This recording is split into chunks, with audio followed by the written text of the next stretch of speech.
Hey everyone, Zane here, and today I'm going to show you how to use Cloudy 3 AI for free.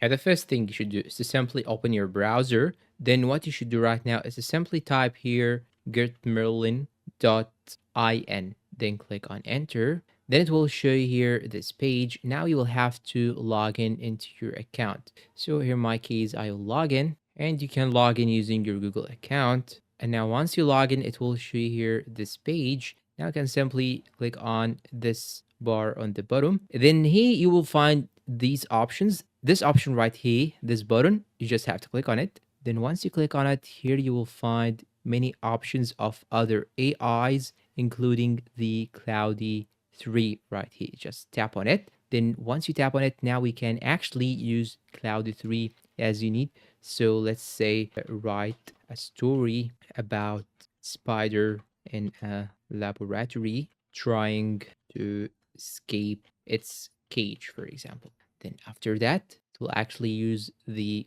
Cloudy 3 in order to solve your prompt. Now we can actually try to do some other things like adding a picture, for example. You can upload some files if you want to show it to Cloudy 3. And you can also click on new chat if you want to create a new chat for yourself. And you can see here your saved prompts and the other AI tools, the projects, the history of previous chats, etc. You can also click on this new right here in order to get to a new chat, and you will find here other options like generate images, chat with PDF, etc. And that's all for today. If you find this video helpful, please don't forget to support us with like, subscribe to the channel, leave us a good comment, and share this video with your friends. Thanks for watching, and see you in a new video.